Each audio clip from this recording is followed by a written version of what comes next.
அண்மைச் செய்தி. கோடை மற்றும் ஞாயிற்றுக்கிழமை விடுமுறை என்பதால் பழனி தண்டாயுதபாணி சுவாமி கோவிலில் அலைமோதும் பக்தர்களின் கூட்டம். அண்மை தகவலாக இதனை நாம் பார்த்து வருகிறோம். கோடை மற்றும் ஞாயிற்றுக்கிழமை விடுமுறை என்பதால் பழனி தண்டாயுதபாணி சுவாமி கோவிலில் அலைமோதும் பக்தர்களின் கூட்டம். ஆயிரக்கணக்கான பக்தர்கள் குடும்பத்தினருடன் நீண்ட வரிசையில் காத்திருந்து தண்டாயுதபாணி சுவாமியை தரிசனம் செய்து வருகின்றனர். அண்மை தகவலாக பார்த்து வருகிறோம்.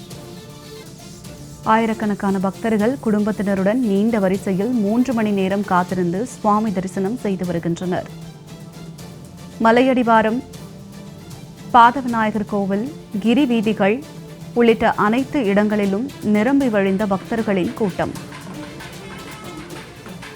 மலையடிவாரம், பாதவிநாயகர் கோவில் பக்தர்களின் வசதிக்காக குடிநீர், நிழற்பந்தல், மருத்துவ உதவி, கழிப்பறை வசதிகள் உள்ளிட்டவை ஏற்பாடு செய்யப்பட்டுள்ளன. விவரங்களோடு இணைகிறார் எமது செய்தியாளர் முகமது ரியாஸ். வணக்கம் முகமது ரியாஸ், இது குறித்த கூடுதல் விவரம்.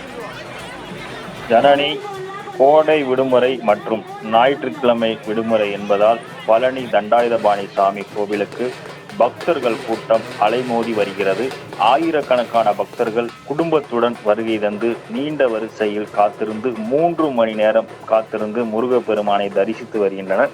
திண்டுக்கல் மாவட்டம் பழனியில் அமைந்துள்ள அறுபடை வீடுகளில் 3ஆம் படை வீடான தண்டாயுதபாணி சுவாமி கோவிலுக்கு கோடை விடுமுறை மற்றும் ஞாயிற்றுக்கிழமை விடுமுறை தினம் என்றால் பக்தர்கள் வருகை நாளுக்கு நாள் அதிகரித்து வருகிறது. இன்று அதிகாலை முதலே தமிழகத்தின் பல்வேறு மாவட்டங்களிலிருந்தும் மேலும் அண்டை மாநிலங்களிலிருந்தும் ஆயிரக்கணக்கான பக்தர்கள் பழனியில் திரண்டனர். குறிப்பாக பள்ளி விடுமுறை என்பதாலும் குடும்பத்தினருடன் சிறு குழந்தைகளுடன் வந்திருந்த பக்தர்கள் எண்ணிக்கை அதிகமாக காணப்பட்டது. மலை அடிவார பகுதிகளான பாத விநாயகர் கோவில், கிரிவல பாதை என அனைத்து இடங்களில் பக்தர்கள் கூட்டம் நிரம்பி வழிந்தது. மலை கோவிலுக்கு செல்லும் வின்ஸ் மற்றும் ரோப் கார் சேவைகளை பயன்படுத்துவதற்காக பக்தர்கள் நீண்ட வரிசையில் காத்திருந்தனர். மேலும் பொது தரிசனம் வழியாக நின்றிருந்த பக்தர்கள் அரோகர முழக்கத்துடன் சுமார் 2 மணி முதல் 3 மணி வரை காத்திருந்து பக்தர்கள் பரவசத்துடன் சாமி தரிசனம் செய்து வருகின்றனர். மேலும் படிப்பாதையில் பக்தர்கள் கூட்டம் அதிகமாக காணப்பட்டது. மேலே மலை அடிவார கிரிவல பாதையில் பக்தர்கள் பல்வேறு காவடிகள் எடுத்தவாறு ஆடியும் பாடியும் அரோகர கோஷத்துடன் மலைக்கோவிலுக்கு சென்று சாமி தரிசனம் செய்து வருகின்றனர். மேலும் பழனிக்கு வரும் பக்தர்கள் வசதிக்காக கோவில் நிர்வாகம் சார்பில் குடிநீர், நிழல் பந்தல், மருத்துவ உதவி மற்றும் கழிப்பட வசதிகள் உள்ளிட்ட அடிப்படை தேவைகள் செய்து வருகின்றன.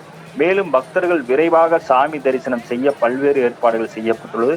மேலும் கூட்ட நெரிசலை கட்டுப்படுத்தவும் அசம்பாவிதங்கள் தவிர்க்கவும் 100க்கும் மேற்பட்ட போலீசார் மற்றும் கோவில் பாதுகாப்பு பணியாளர்கள் தீவிரமாக பாதுகாப்பு பணியில் ஈடுபடுத்தப்பட்டுள்ளனர். ரியாஸ், தங்களுடைய விரிவான தகவலுக்கு நன்றி.